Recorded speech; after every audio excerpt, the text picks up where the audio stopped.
Je vous propose de reprendre pour écouter Donatien Gros. Alors, il a beaucoup de... Comment dit-on? Beaucoup de compétences, Donatien Gros. Quand je l'ai connu, je crois qu'il était au conseil d'administration de l'école normale, c'est ça que... ou au conseil scientifique, je ne sais plus. Mais, vous voyez qu'il est tout jeune, mais il a déjà fait 3 thèses. 3 thèses. Une thèse de littérature française et comparée à la Sorbonne, enfin qui s'appelle plus la Sorbonne, mais qui s'appelle Sorbonne Université maintenant, qui portait sur le roman romain, Rome dans le roman français, et c'est un beau livre qui a été publié l'année dernière aux Belles Lettres, sous le titre « Le roman romain ». Il a fait une seconde thèse à Oxford, qui, me disait-il dans les coulisses, sera publiée l'année prochaine chez Klinsky. Tout à fait. Puis il a fait une troisième thèse. Je croyais que ce livre important qu'il a publié chez... Très beau livre qu'il a publié chez Gallimard il y a 2 ou 3 ans. Je croyais que c'était encore une thèse. C'est un livre sur Néron en Occident, beau livre publié il y a 2 ans. Mais il me dit que c'était un mémoire de master, simplement. Mais gros et beau mémoire de master. Mais alors, il y a une troisième thèse de numismatique qui, elle, va paraître l'année prochaine.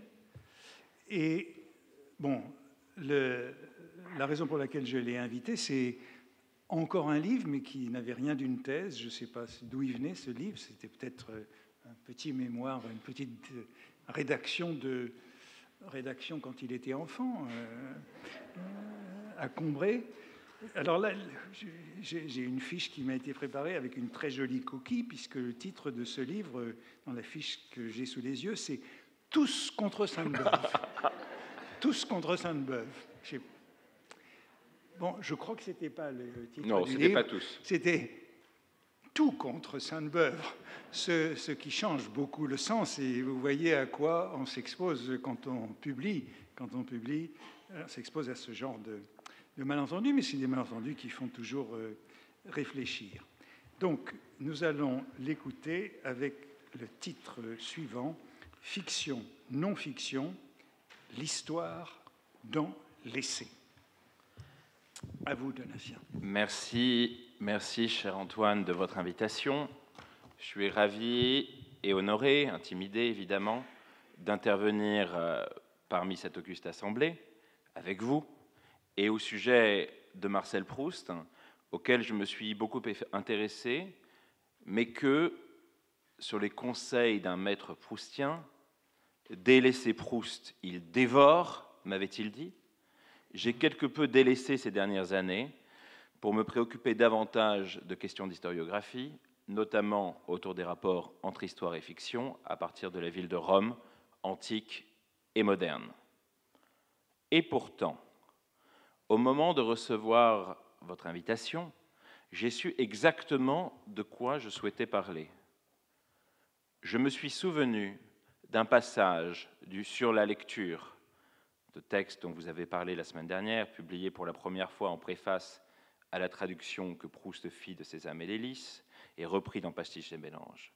Non seulement vous en avez parlé la semaine dernière, mais vous en avez vous-même réalisé une magnifique édition chez Complexe, dont vous me disiez avait oublié jusqu'au terme, ce qui est extraordinaire quant à la réécriture et la réinvention de la recherche, où vous disiez que c'était là le sésame de la recherche du temps perdu, notamment du fait de la pensée que développe Ruskin et que reprend Proust, de la sensation comme articulation du rapport au passé.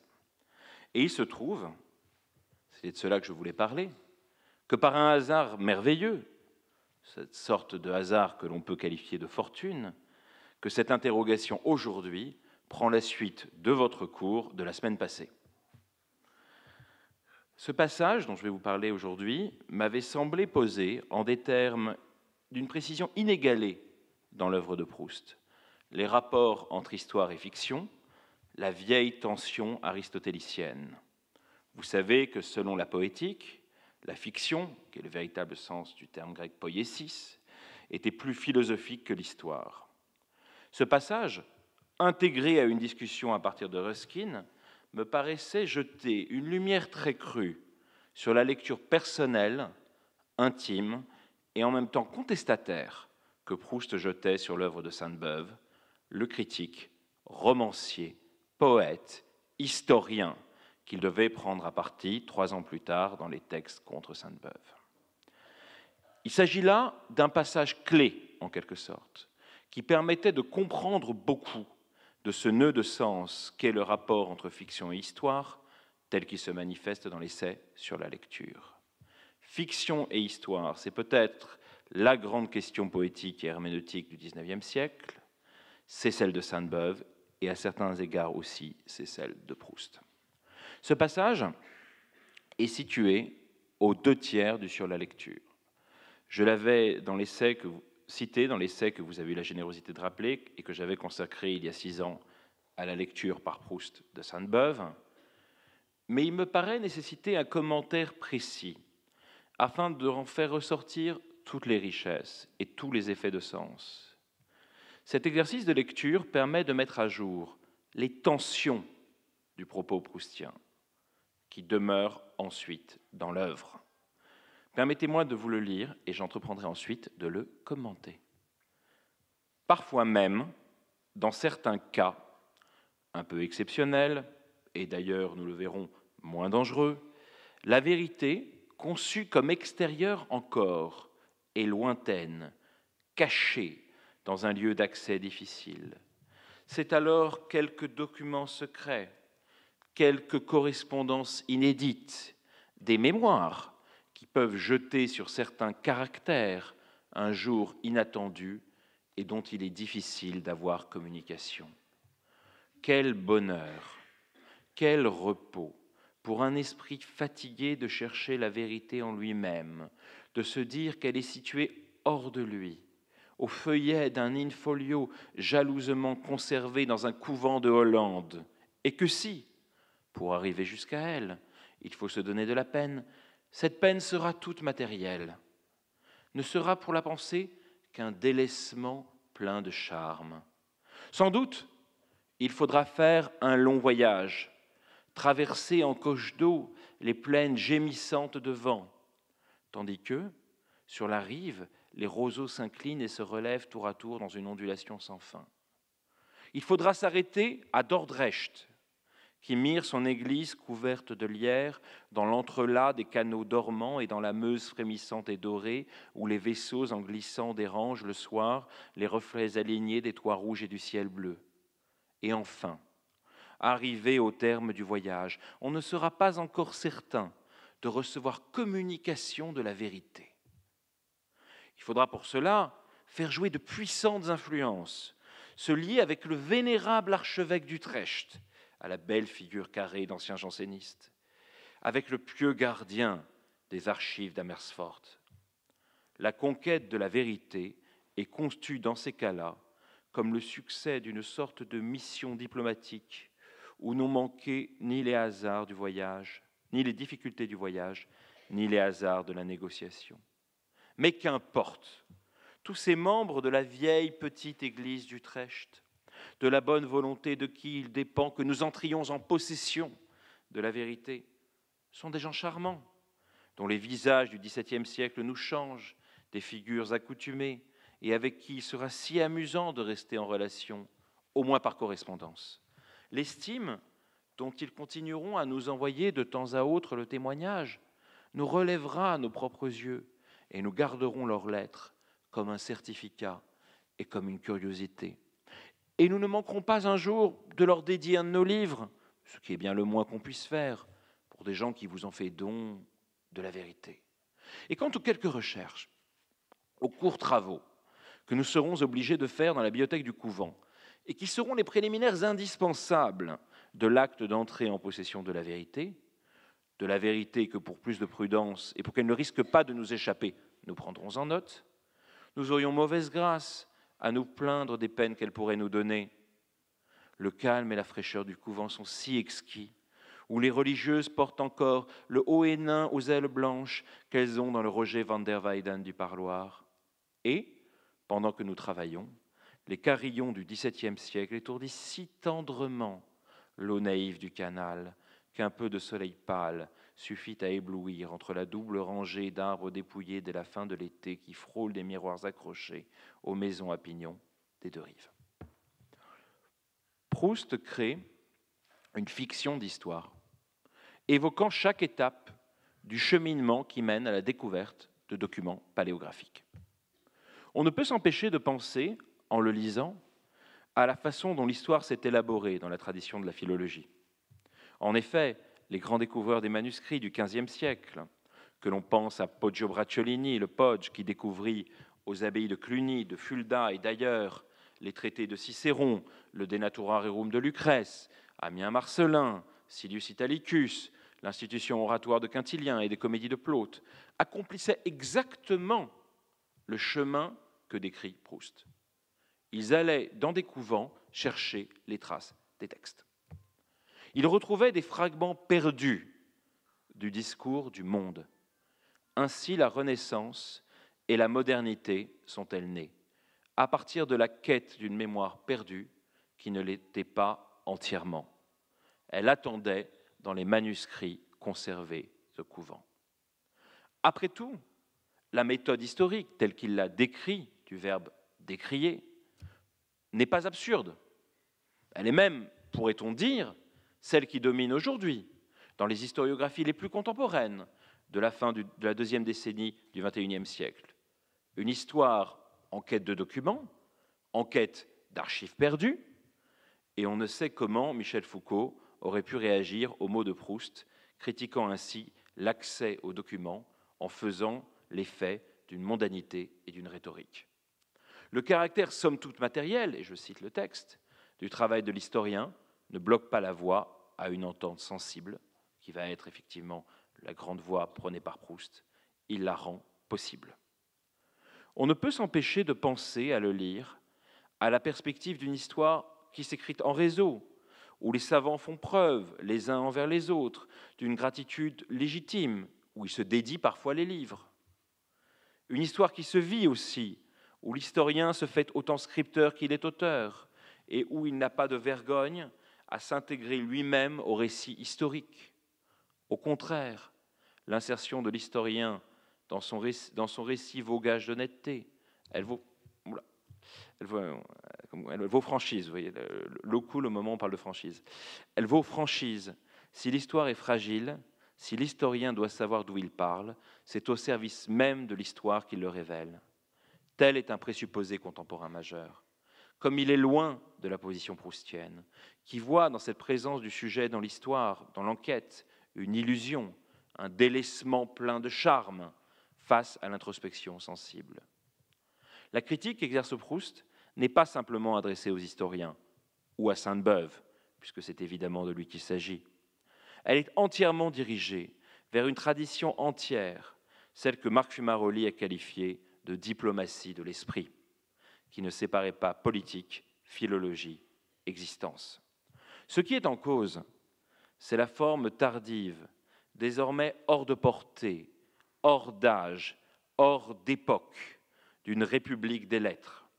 Faire jouer de puissantes influences, œuvrer au succès d'une sorte de mission diplomatique, même pas une mission diplomatique, une sorte de mission diplomatique, ne lui semble guère servir la découverte de la vérité. Si Proust fait preuve d'une extrême ironie, c'est que pour lui, il n'est pas acceptable d'associer ainsi vie et enquête.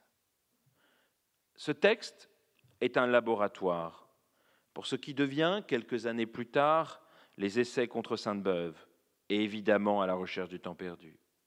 En lisant la vigueur avec laquelle il critique l'historien dans Le Monde, on ne peut s'empêcher de penser à la persévérance avec laquelle il construit, 12 ans plus tard, lettre après lettre, son image de reclus, lui qui, comme chacun sait, sortait jusqu'à 3 fois par semaine, même s'il vivait la nuit.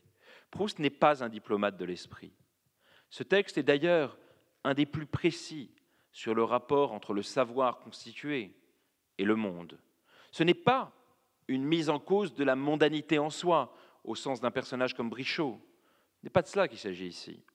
C'est bien plutôt du rapport au monde, c'est-à-dire à la totalité à laquelle nous appartenons, mais que nous ne sommes pas seulement.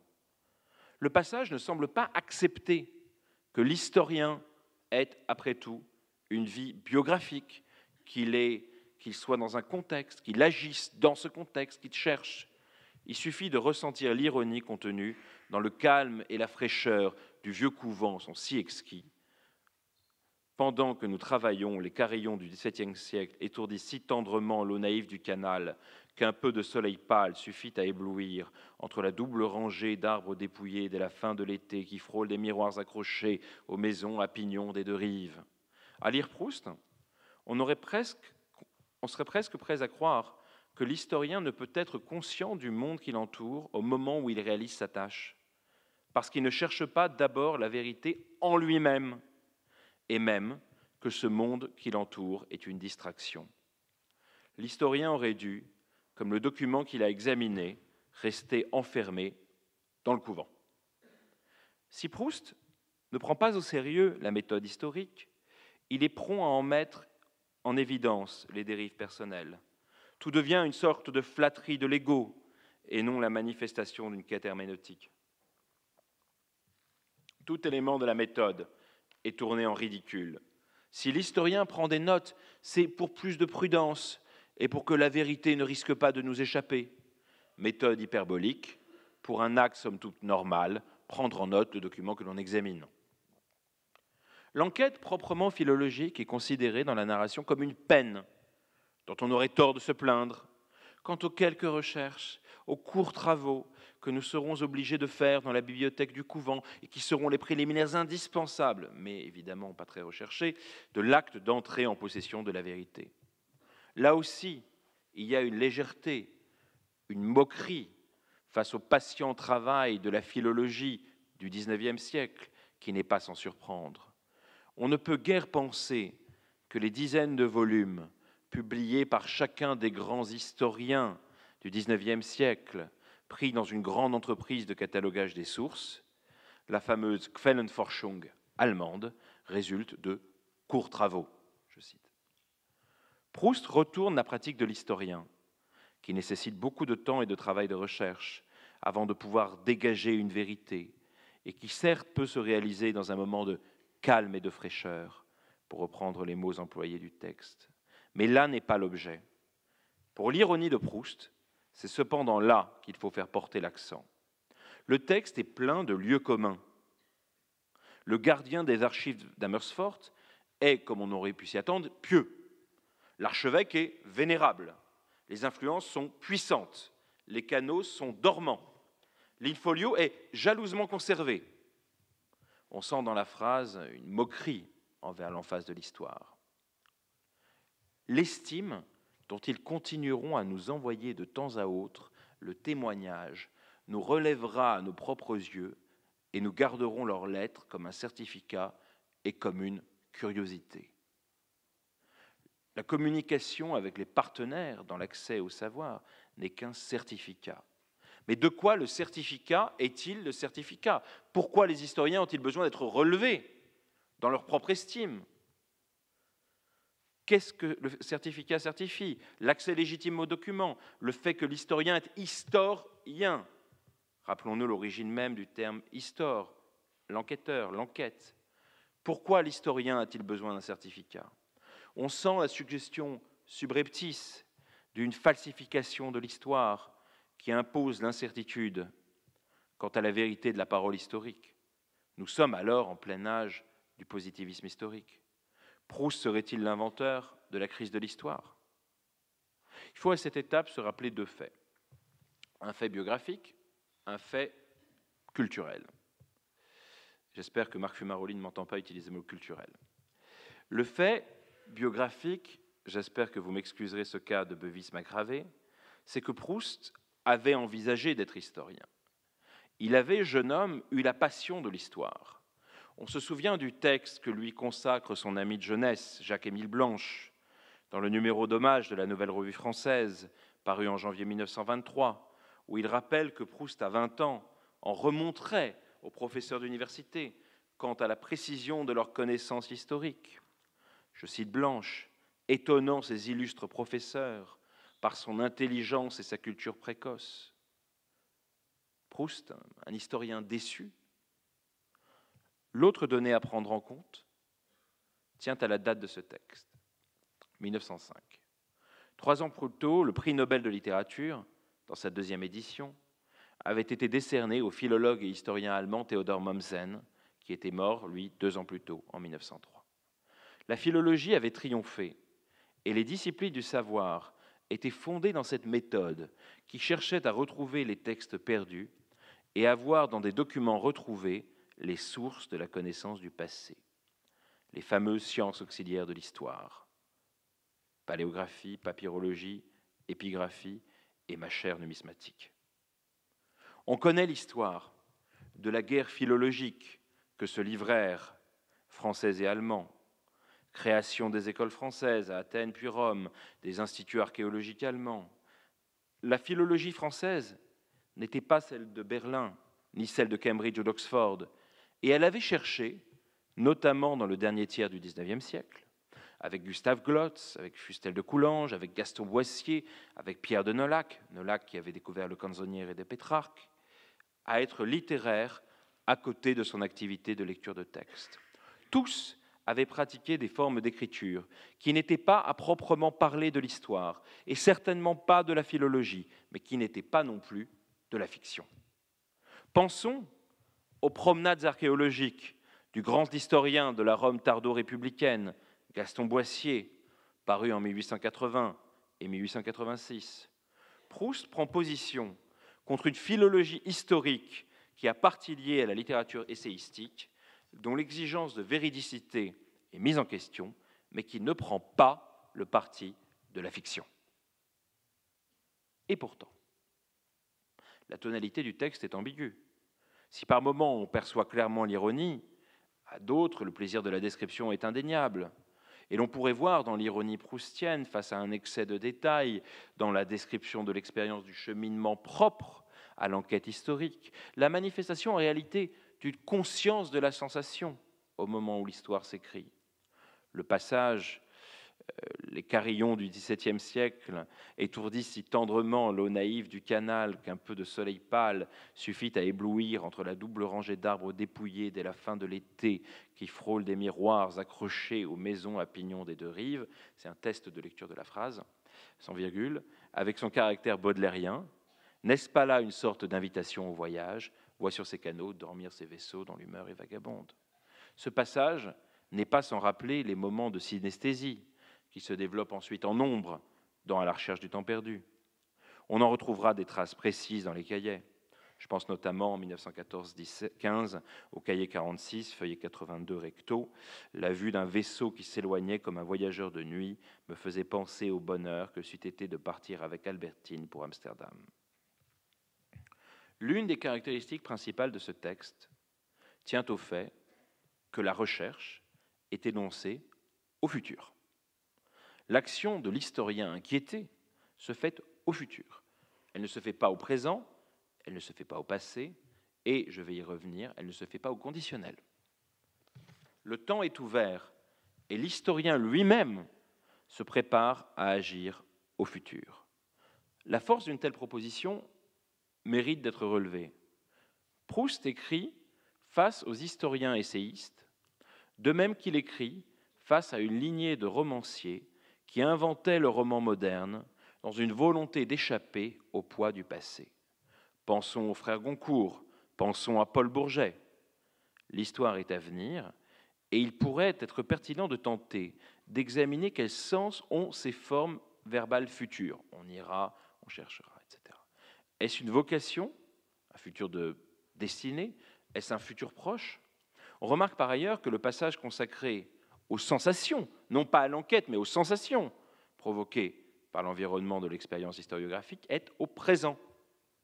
Le seul passage au présent est celui de la sensation.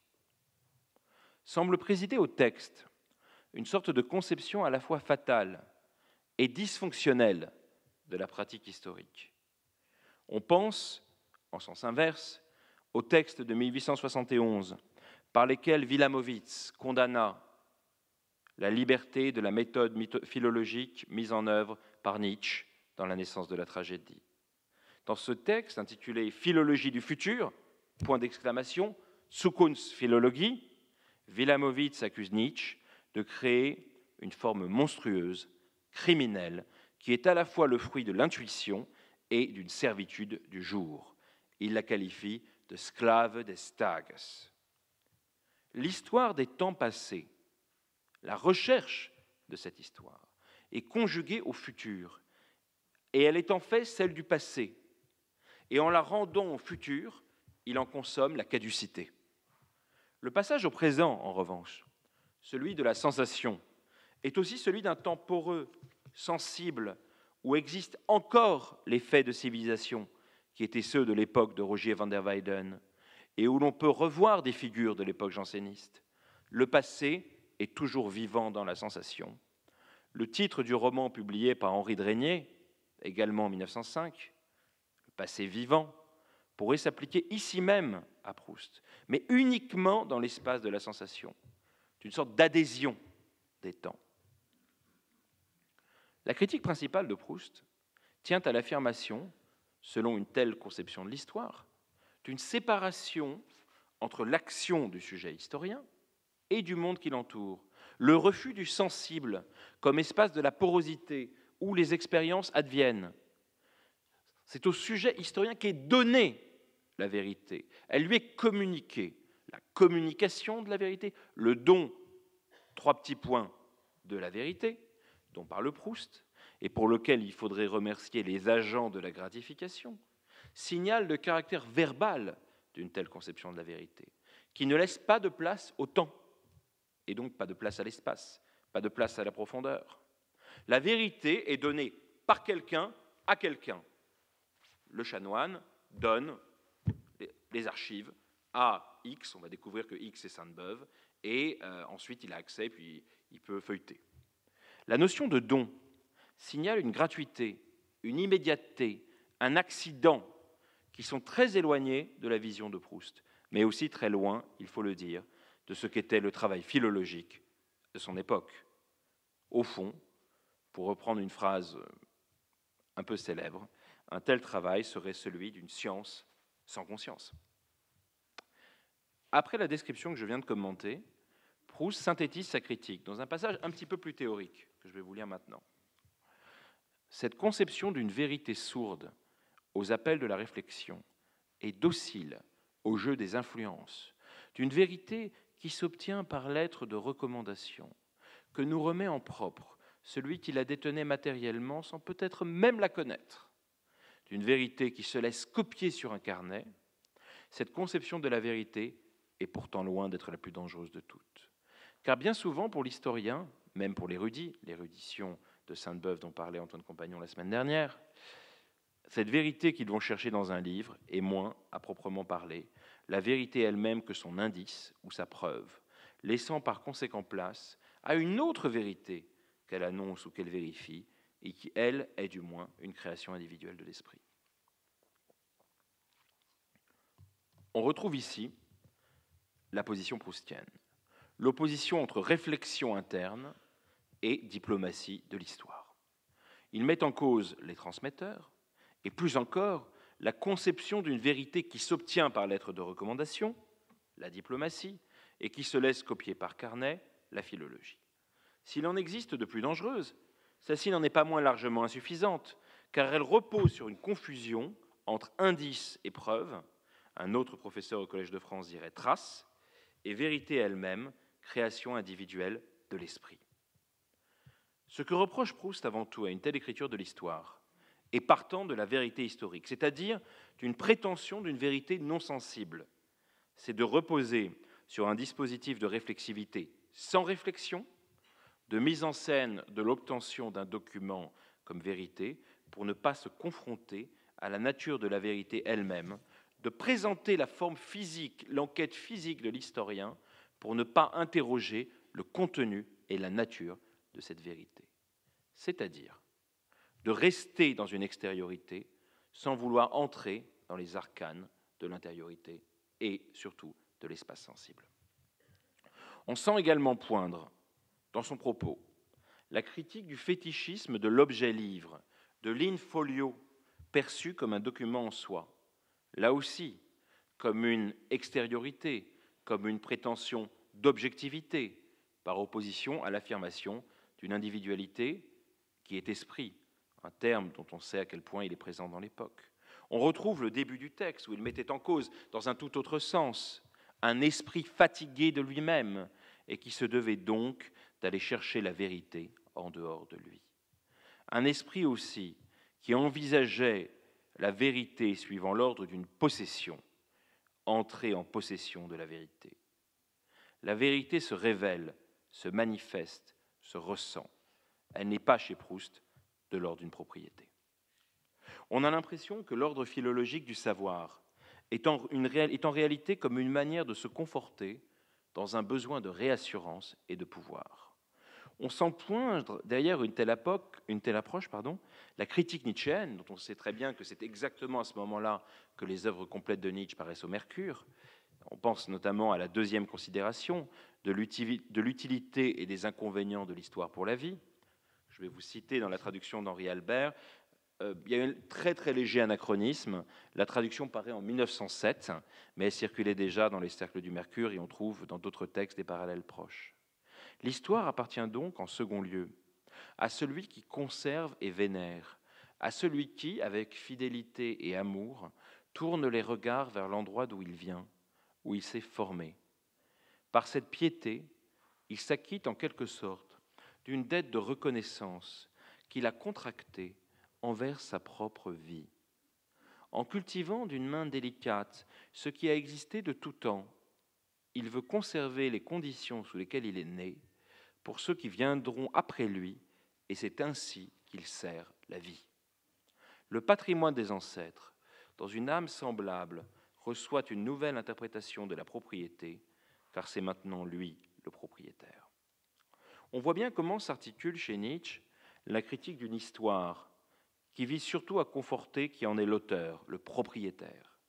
Ce qui d'ailleurs invite, à partir de Nietzsche, à interroger l'objectivité de cette croyance en la vérité dont l'historien serait le dépositaire, comme si en creux, il s'agissait de rejeter avec ironie la propriété de cette histoire des faits extérieurs qu'il s'agit de s'approprier comme un objet verbal, sujet, verbe, complément, don de la vérité. Le texte narratif de Proust est lui-même pris dans une tension entre la richesse de la description de l'expérience faite par l'historien dans son enquête, on connaît jusqu'à chaque étape du chemin, au futur, dans lequel cette enquête est évoquée, et à l'absence totale quant au contenu du manuscrit. On ne sait rien du manuscrit, si ce n'est que c'est un in-folio. On ne sait pas de qui c'était, ce que c'était, quelle était la nature du texte. Très superficiel. À examiner ce passage sur la lecture, on se rend compte de son importance. Il traite de la sensation, du rapport à l'histoire, du sujet, du sensible. Il évoque l'argument, d'abord par un exemple, une sorte de récit historique au futur, puis le ressaisit à la manière d'un essai. L'emploi à plusieurs reprises du terme « vérité », à chaque fois dans des sens distincts, signale que l'histoire n'est pas simplement le récit des faits du passé. C'est aussi et surtout un usage de la vérité, et peut-être même l'usage le plus fort. Mais ce n'est pourtant pas le texte lui-même qui est le plus important, le corps du texte sur la page. C'est l'imbrication entre celui-ci, ce texte que je viens de vous lire, et une note de bas de page. Une note de bas de page qui a été très peu commentée. Antoine Compagnon en a un peu parlé dans la préface de Sésame et l'hélice, mais qui a été très peu commentée. C'est une note en astérisque que livre Proust. Et c'est l'un des textes les plus importants, je pense, de l'œuvre de Proust. Clé. Elle est rattachée à la fin de la phrase que vous allez entendre pour la 10e fois, l'exercice de lecture. Un peu de soleil pâle suffit à éblouir entre la double rangée d'arbres dépouillés dès la fin de l'été qui frôlent des miroirs accrochés aux maisons à pignons des deux rives. Et voici le texte. je n'ai pas besoin de dire, donc qui commente tout ce qu'il a dit avant, je n'ai pas besoin de dire qu'il serait inutile de chercher ce couvent près d'Utrecht, et que tout ce morceau est de pure imagination. Il m'a pourtant été signalé par les lignes suivantes de M. Léon Séché, historien de la littérature, homme de lettres, dans son ouvrage sur Sainte-Beuve. Il, Sainte-Beuve, s'avisa un jour, pendant qu'il était à Liège, de prendre langue avec la petite église d'Utrecht. C'était un peu tard, mais Utrecht était bien loin de Paris, et je ne sais si Volupté qui racontait tout de même en filigrane l'histoire amoureuse de Proust avec l'épouse, avec Adèle Hugo, aurait suffi à ouvrir à 2 battants les archives d'Amersfoort, ouvrir un couvent. J'en doute un peu, car même après les 2 premiers volumes de son Port-Royal, le pieux savant qui avait gardé ses archives, etc., Sainte-Beuve obtint avec peine du bon monsieur Carsten la permission d'entrebâiller quelques cartons. Ouvrez la 2e édition de Port-Royal et vous verrez la reconnaissance que Sainte-Beuve témoigna à monsieur Carsten. Léon Séché, Sainte-Beuve, tome 1, page 229 et suivante. Aussi, ici, il nous donne même la référence de page. Alors vous verrez, la référence de page triche un peu, on en parlera un peu tout à l'heure.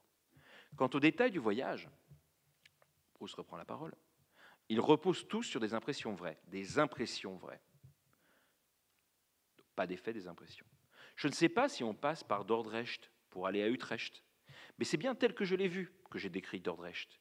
Ce n'est pas en allant à Utrecht, mais à Volendam, que j'ai voyagé en coche d'eau entre les roseaux. Le canal que j'ai placé à Utrecht est à Delft. J'ai vu à l'hôpital de Beaune, c'est pas vraiment en Flandre, ni en Hollande, un Van der Weyden et des religieuses d'un ordre venu, je crois, des Flandres, Hollande, qui portent encore la même coiffe, non que dans le Roger Van der Weyden, 15e siècle, 1440-1450, mais que dans d'autres tableaux vus en Hollande, 17e siècle. Cette note est la véritable clé de l'œuvre ultérieure de Proust. On pourrait dire que c'est son shibboleth. Il s'agit tout d'abord, par l'astérisque, d'une note de bas de page. Tout simplement une note de bas de page. Elle s'intègre donc à une histoire qu'a retracée Anthony Grafton, qui est exactement celle de l'érudition européenne. D'Athanasius Kircher à la philologie allemande, en passant par l'usage qu'en fit Bell dans les polémiques historiques et philosophiques, et bien sûr par la transformation littéraire que lui fit subir le romantisme britannique à partir d'Edward Gibbon et de son Decline and Fall. C'est donc l'apparatus même du discours historique qui est en jeu. Proust s'en joue, car il fait usage d'une note de bas de page, c'est-à-dire d'un instrument de confortation de la véridiquité du propos, pour un texte où il annonce dès l'abord la fausseté de ce qu'il est en train de raconter. Et il l'indique comme étant de toute évidence. Je n'ai pas besoin de dire qu'il serait inutile de chercher ce couvent près d'Utrecht et que tout ce morceau est de pure imagination. La note de bas de page est détournée de son usage traditionnel pour devenir un instrument du doute dans la méthode historique, tout en allant jusqu'à référencer la page de l'essai qu'il cite. Mais surtout, et vous verrez bien sûr d'où je veux en venir, la figure qui est en cause derrière cette mise en scène est bien celle de Sainte-Beuve. À l'exception de la phrase programmatique du temps retrouvé, les vrais livres doivent être les enfants, non du grand jour et de la causerie, mais de l'obscurité et du silence, une phrase qui a de très clairs échos avec ce passage, Proust n'a jamais autant donné à penser sur son rapport à Sainte-Beuve. Car en faisant référence à l'expérience de Sainte-Beuve en Hollande, à la sienne propre, avec ses voyages de 1898 et de 1902, qui toutes appartiennent au passé, et en la déplaçant au futur dans le texte, il s'est mis en position de revivre ce qu'avait vécu Sainte-Beuve, mais en faisant basculer la temporalité du passé à l'avenir. Tout d'abord, Proust minore considérablement l'importance de la découverte de Sainte-Beuve au couvent d'Amersfoort. C'est une découverte très importante dans l'histoire de la littérature et de l'histoire de la culture en général.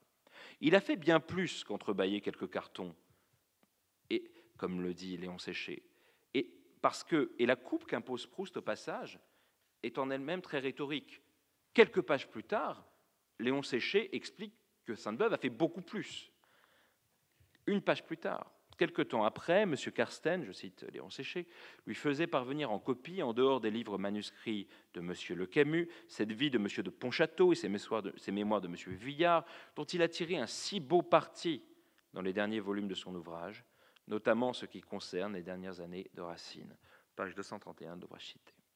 Il s'agit du cardinal Le Camus, évêque de Grenoble à partir de 1671, retiré à Port-Royal. Germain Vuillard était un bourgeois de Paris, ami de Racine. Monsieur de Pontchâteau et Sébastien Joseph du Cambou de Coislin de Pontchâteau, petit-neveu à la mode de Bretagne du cardinal de Richelieu, proche du jansénisme, qui tenta 2 missions de conciliation à Rome en 1677 et 1680. Ce sont donc des documents très importants. Il y a d'ailleurs à noter que Léon Séché, lui-même éditeur de nombreux documents inédits d'histoire littéraire, a cherché dans sa propre méthode à confirmer les informations de Sainte-Beuve en écrivant au fameux M. Carsten. Les archives d'Amersfoort, un des derniers bastions du jansénisme tardif, où furent collectés des documents de Port-Royal après la destruction de l'abbaye, sont encore aujourd'hui un des plus importants ensembles documentaires de cette aventure. Proust rend l'expérience de la découverte historique à la fois plus sensible et plus triviale. Comme l'a montré Anne Simon dans son intervention ici même il y a 2 semaines, l'expérience de l'histoire chez Proust doit être sensible. Et pour reprendre et étendre le propos qu'elle a tenu, ce passage est crucial. Il s'agit du moment où Proust lui-même évoque la question des archives, question qui devait devenir si importante après sa mort, et il en rejette le primat. Si Proust semble considérer que dans la découverte de l'archive, ce qui compte le plus, ce sont les Hénins semblables à ceux des figures peintes par Roger van der Weyden, même s'il y a 200 ans d'écart, il se pose en opposition à toute la tradition qui se développe alors du travail historique. L'histoire est celle de l'expérience sensible, et le temps retrouvé, semble nous indiquer ce texte, n'est pas le résultat de l'enquête de l'historien à la Sainte-Beuve, c'est d'abord celui du sujet sensible au passé à la Ruskin. J'ai intitulé cette intervention « Fiction-non-fiction ». C'est évidemment une question centrale de l'œuvre de Proust, et Antoine Compagnon met en évidence tout au long de ce cours à quel point Proust est tendu entre l'essai et le roman, pourrait-on dire surtout, entre la fiction et la non-fiction. J'espère que vous me pardonnerez ces catégories un peu anglo-saxonnes. On peut lire ce texte comme une manifestation de ruskinisme historique. Mais une autre chose est en jeu.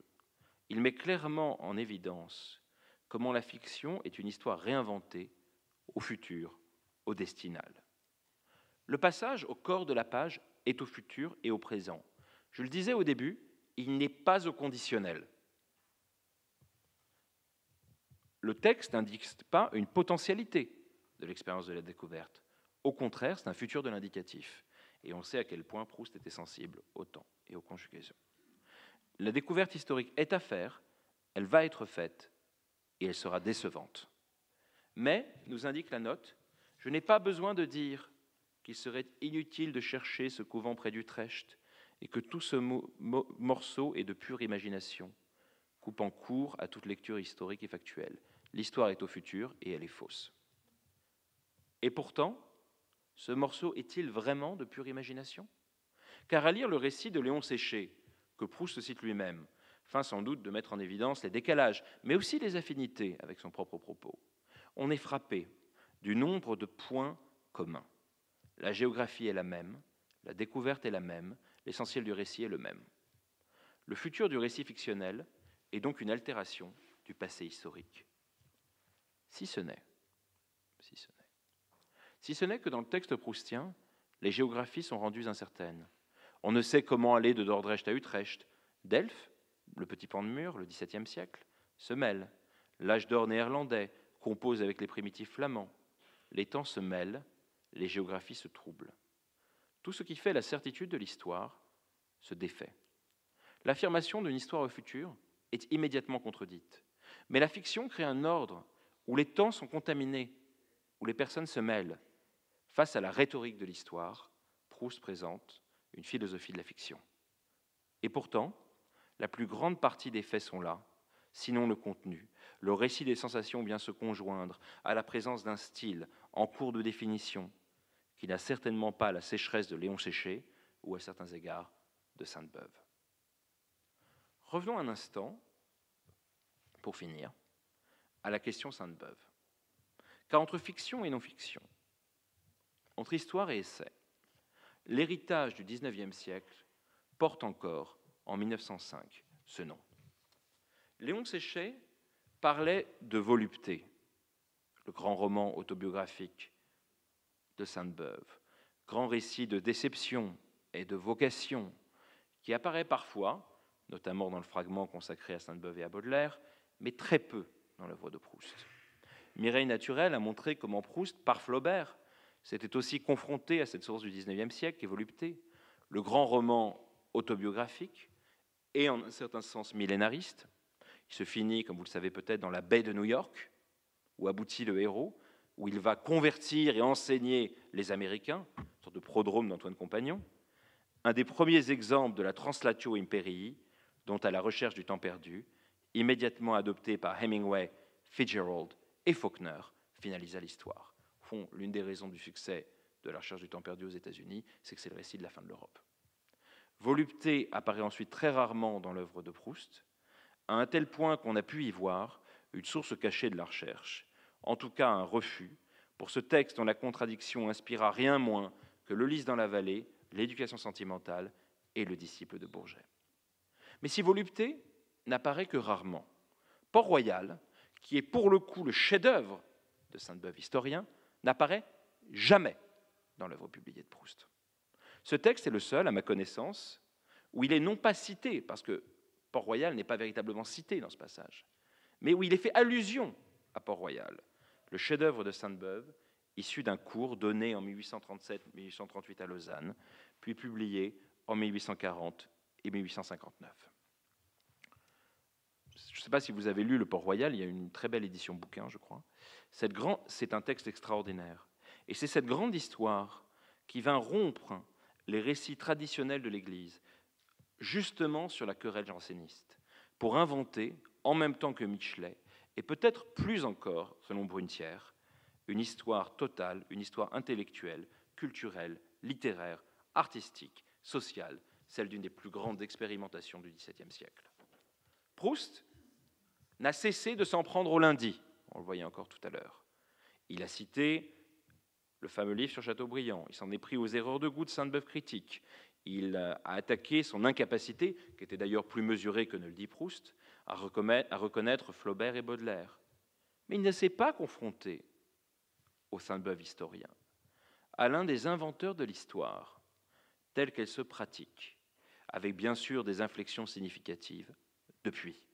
Micro-histoire, grande histoire, histoire d'une expérience de vie, histoire totale, histoire d'un fait religieux et du basculement d'un monde. Toutes ces qualifications, qui sont justes pour le Port-Royal, pourraient en réalité s'appliquer au roman proustien lui-même. On connaît le fameux critère shakespearien. Les absences comptent davantage encore que les présences. Pourquoi le roi Lear n'a-t-il pas d'épouse? Pourquoi Port-Royal n'apparaît-il qu'en note de bas de page, ici? La force de ce texte, et son importance, est de donner à voir, plus je crois que n'importe où ailleurs, le rapport de Proust à Sainte-Beuve, et par là, le rapport entre fiction et non-fiction face à l'histoire. Littéralement, Proust est Sainte-Beuve en fiction. Ce que Sainte-Beuve a fait, le voyage qu'il a entrepris, Proust l'entreprend de nouveau, mais dans un ordre du discours contaminé, où les faits sont devenus fluides. L'histoire des faits devient des retrouvailles avec un passé par la sensation. Le document disparaît au profit du sensible. Et pour transformer le voyage de l'historien, il faut faire usage, sinon déjà du roman, nous sommes en 1905, du moins de la fiction. Ce texte, paru en 1905, est en quelque sorte l'épilione de la future grande fresque proustienne. Il manifeste également une extraordinaire prescience quant à ce que l'histoire devait devenir, avec une radicalité pour celle-ci intenable. Mais comme les grandes expériences de pensée, et jusque dans la négative, elle n'énonce ni ne cache, mais en retour, elle signale. Je reprends le terme employé par Proust dans ce passage.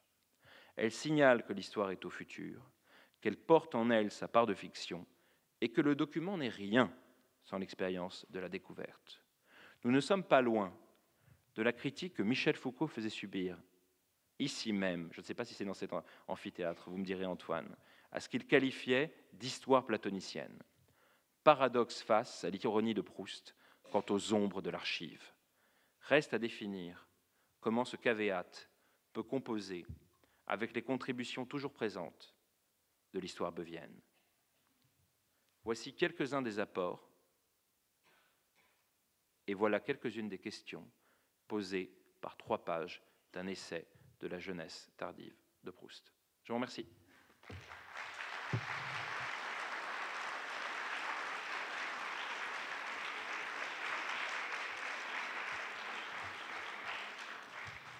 Merci beaucoup, Donatien.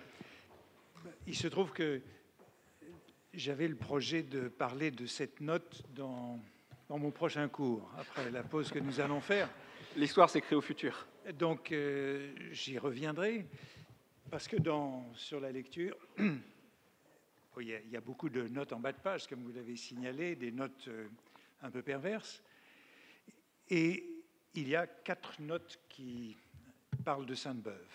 Et ces 4 notes sont toutes très importantes.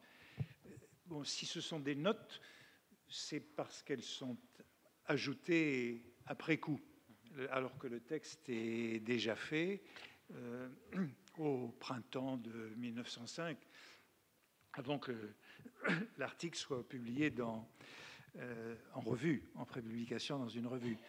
Et cette note-ci est en particulier importante. Bon, je crois que je n'en ferai pas exactement la même lecture que vous, donc si j'y reviens, vous aurez une autre lecture de cette note.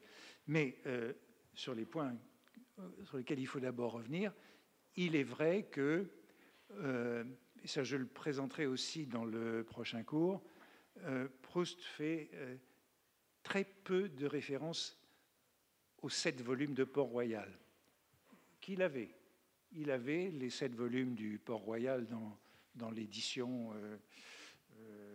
qui était Michel Lévy, Calman Lévy. Il les avait. Et c'est intéressant parce que les références qu'il fait à quelques-uns de ces 7 volumes, de ci, de là, dans ses cahiers, ne concernent jamais Port-Royal. Elles concernent Montaigne, Racine, je ne sais plus qui encore, mais des auteurs qui sont évoqués non pas directement en fonction de Port-Royal. Donc il y a en effet, c'est un texte que Proust connaît, mais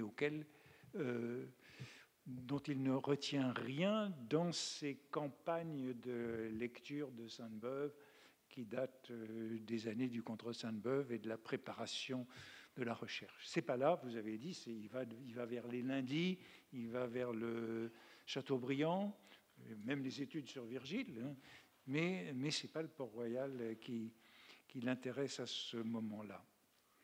L'autre point sur lequel je voudrais revenir, vous avez évoqué Léon Séché, puisque cette note où il est question de Port-Royal et de la visite à Mersfort de Sainte-Beuve, tandis qu'il fait son cours à Liège, l'information de Proust, elle vient exclusivement de Léon Séché.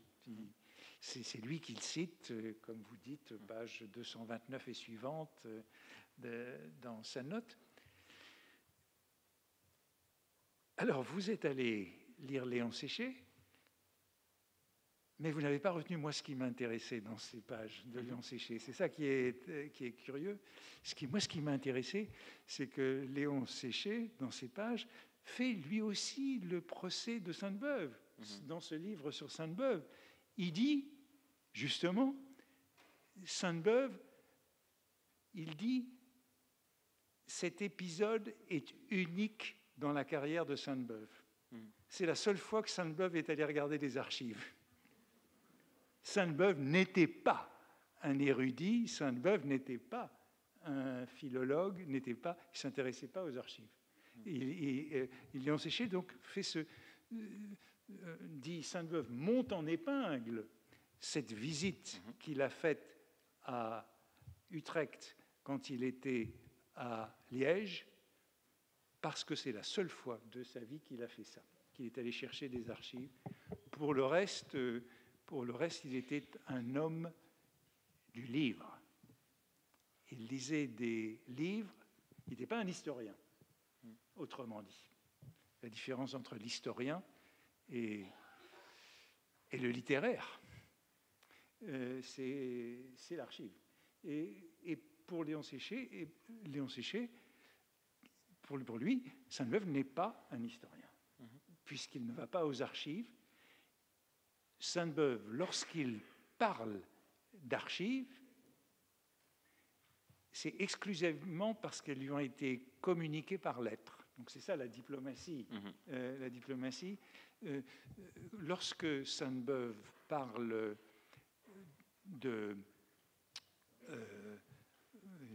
d'inédits, de documents, c'est que des documents lui ont été communiqués par des correspondants. Et en particulier, Léon Séché dit, c'est ce Carsten. Sans Carsten, Sainte-Beuve n'aurait rien pu faire à Amersfoort. Il lui fallait le directeur du séminaire, Carsten, qui lui en fait a fait le travail pour lui. Il fallait que quelqu'un fasse le travail pour lui. Et au fond, c'est le grief qui est inclus dans ce texte de Léon Séché, qui est le livre écrit sur Sainte-Beuve pour le centenaire, publié en 1904 pour le centenaire de la naissance de Sainte-Beuve. Mais évidemment, Léon Séché, c'est le type même de l'érudit. Comment dire? Alors là, ça entre aussi dans la note de Proust, puisque c'est le type même de l'érudit qui reproduit des documents, pour qui le document, c'est la vérité. Il suffit de donner les documents. Et quand on voit l'œuvre de Léon Séché, on se dit, c'est pas possible. Il a écrit, c'est lui qui a publié dans ses études. Léon Séché publiait dans ces années 1900 à la guerre de 14, entre la fin du 19e siècle et la guerre de 14, il publiait au Mercure de France, qui n'était pas un éditeur d'érudition, il publiait au Mercure de France, il publiait des documents sur le romantisme, donc sur Musset, sur Lamartine, puis sur Victor Hugo. C'est comme ça, je vous disais un jour, s'il y a une telle actualité de Sainte-Beuve en 1904-1908, c'est parce qu'on publie chaque année la correspondance des maîtresses qu'on attribue à Sainte-Beuve. Donc c'est ça qui fait l'actualité, c'est les femmes, et puis c'est Adèle Hugo, etc. Donc on publie, justement, voilà quelqu'un qui publie des documents. Alors, il y a ça aussi dans la discussion de Proust avec Léon Séché, il ne suffit pas de publier des documents pour faire de l'histoire. Et alors, c'est vrai que Proust n'est pas un philologue, Sainte-Beuve non plus n'est pas un philologue. Sainte-Beuve, c'est un historien de la littérature, mais ce n'est pas un historien puisqu'il n'est jamais allé aux archives nationales. Et de la Bibliothèque nationale, c'est les bibliothécaires qui lui communiquent les livres. Tous les lundis, il reçoit une pile de livres de la Bibliothèque nationale pour travailler. Ce serait bien si on pouvait faire ça encore aujourd'hui. Et pour faire son lundi, mais ce n'est pas un archiviste. Donc il y a cette polémique-là aussi, me semble-t-il, parce que c'est un moment, vous avez décrit le moment comme celui du développement de la philologie, mais il y a aussi toute cette érudition qui est du côté de la curiosité. Et Léon Séché, c'est le prototype de cette curiosité. Rechercher des archives pour les archives, pour les documents qui... Et Proust est... Alors, voilà enfin, un certain nombre d'éléments que je crois qu'il faut introduire. Un, Léon Séché ne défend pas Sainte-Beuve dans cet épisode, au contraire. Au contraire, il aurait bien aimé que Sainte-Beuve fût un archiviste. Lorsqu'il dit c'est la seule fois qu'il a fait de l'archive pour Port-Royal, il dit Port-Royal, ce serait mieux s'il avait fait un peu plus d'archives. Donc il y a tout de même un grief relatif à Port-Royal qui est là, qui est exprimé dans cette affaire. Et puis ce que Proust dit, c'est qu'au fond, il ne s'intéresse pas à ce type d'érudition qui est l'érudition littéraire, l'érudition de l'histoire littéraire et des publications pour les curieux. Moi, je suis absolument d'accord. Je pense qu'effectivement, ce qui est intéressant, même par rapport à Sainte-Beuve, c'est la grande question qui est derrière. Et pour moi, le cœur du texte, du passage, évidemment, c'est d'ailleurs le fait que l'antagonisme de Léon Séché est encore plus intéressant, parce que il aurait pu prendre en compte le fait que Proust aurait pu prendre en compte le fait que Sainte-Beuve a lu, pour le coup, et qu'il a publié des documents. Donc, je pense que ce qui est aussi intéressant dans ce passage, notamment avec le jeu des temps et la dénégation immédiate en note de la vérité de ce qui est dit, c'est tout de même, au fond, Port-Royal, enfin, avec la critique de Léon Séché, c'est le texte où Sainte-Beuve est le plus historien, en vérité. Et c'est tout de même un texte qui a eu un énorme impact sur l'écriture de l'histoire au travers du XIXe siècle. Et ce qui est intéressant, c'est qu'au moment où Sainte-Beuve est historien, il apparaît en note, mélangé à Proust, contaminé, qui mélange ses impressions du voyage en Hollande avec la visite qu'avait faite Sainte-Beuve. Et non seulement ça, mais en plus, il manifeste clairement par l'affirmation de fausseté qu'il s'agit d'une fiction. Et je pense qu'il y a aussi là, enfin c'est un peu ce que j'ai essayé de montrer, il y a une sorte de surgissement de la question du rapport au fait, et du rapport au fait extérieur, et au rapport du fait, et une sorte d'opposition entre le passé qui peut être revécu et l'histoire qui est séparée. Et ce qui est intéressant, je ne vais pas faire une référence à un essai à la mode d'il y a 10 ans, de quoi Sainte-Beuve est-il le nom, c'est que là-dedans viennent se cristalliser, enfin c'est ce qui m'avait beaucoup intéressé quand j'avais travaillé dessus, et ce que je trouve ce texte manifeste de manière, cette note, comme vous le disiez, manifeste de manière très forte, c'est un nœud de problème. Et ce texte-là témoigne d'un problème tout à fait particulier, qui est le rapport de Proust à l'histoire. Et c'est vrai que le rapport à l'érudition, tous ces éléments, donc merci beaucoup de ces ajouts, parce que c'est vrai que ça vient complexifier la question de ce rapport à l'histoire, parce qu'il ne mentionne pas Léon Séché, juste cité comme ça. Le passage de Léon Séché qui est cité est un passage, on sent un peu l'ironie quand il va à Mersfort, mais c'est quand même un passage qui pourrait paraître positif. Qu'il n'est pas. Et qu'il n'est pas. Et qu'il n'est pas. C'est ça. Qu'il n'est pas. Donc, et Proust le sait. Oui. Qu'il ne l'est pas. Non, parce qu'il y a deux formes d'érudition. Il y a l'érudition du curieux, oui, et il y a l'érudition du philologue ou de l'historien. Et les deux sont concurrentes. Et alors, chez Sainte-Beuve, il y a cette façon de recourir dans beaucoup de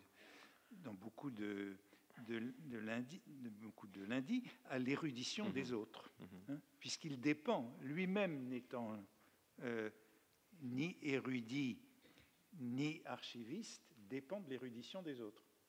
Et ce qui est d'ailleurs assez proche de la critique que Wilamowitz fait subir à Nietzsche, à peu près au même moment. Est-ce que intuition et journalisme? Par exemple, il y a je ne sais plus si vous l'avez cité, il y a un beau texte de Sainte-Beuve sur la mort de Racine, il a le récit de, vous l'avez cité, C'est ça. Vuillard. Oui, tout à fait. Hein, bon, il a un inédit qui est un récit de la mort de Racine. Je crois que j'en parlerai peut-être un jour ou l'autre si j'ai le temps. Et Proust a lu ça. Proust a lu. Et il y a un très beau texte, un très beau lundi de Sainte-Beuve sur la mort de Racine, mais il ne peut le faire que parce que quelqu'un lui a envoyé dans une enveloppe cet inédit et qu'il en fait ses articles. Le bon monsieur Karsten. Alors ça, ce bon monsieur Karsten sur lequel Proust ironise un peu, puisqu'ensuite il y a un échange de lettres. Sainte-Beuve réussit à toujours intégrer cette érudition, c'est ce que lui reproche Proust, dans la conversation, puisque c'est la correspondance. Donc il y a un échange de lettres avec monsieur Karsten, le directeur du séminaire d'Amersfoort, qui lui a ouvert les archives. Donc, Sainte-Beuve le cite dans la 3e édition de Port-Royal. Proust lit la 2e, oui, il y a toujours des coquilles. Et Séché disait la dernière. Donc, toujours des coquilles. Mais c'est intéressant, parce qu'en effet, il y a toute une discussion sur la nature de l'érudition, et je dirais à ce moment-là. C'est ça, tout à fait. Enfin, peut-être qu'à tout moment, il y a des conflits sur la nature de l'érudition, mais là, il y en a clairement un. En plus, avec la traduction, parce je citais le passage des considérations inactuelles, on est au cœur de la traduction de Nietzsche en français. Oui. Parce que la traduction de Nietzsche commence à la fin des années 1880, d'ailleurs pas avec les textes les plus attendus, avec Ecce Homo, avec plutôt les textes les plus tardifs, et va jusqu'à 1910 à peu près. Et n'oublions pas que certains sont traduits par les amis de Proust. C'est ça. C'est ça. Daniel Halévy, c'est eux qui traduisent Nietzsche, les premières traductions. Et donc on voit effectivement, et c'est aussi intéressant parce qu'on voit aussi comment, avec le personnage de Brichot, Proust va ensuite critiquer fortement le savant qui se dévoie. Et c'est vrai que je suis d'accord avec vous, ça compose un paysage assez fascinant où la question d'abord de la personne, de l'intérieur et de l'extérieur, et du sensible entre les deux, puisque tout le texte, la question du sujet dans son rapport à l'histoire d'une part et du passé de l'autre, et le rapport au savoir, et enfin la question nietzschéenne absolue, le rapport à la vérité, les usages de la vérité. Parce qu'on voit bien que c'est de ça qu'il est question. Eh bien, merci de nous avoir donné ce bel exposé sur cette note. Merci.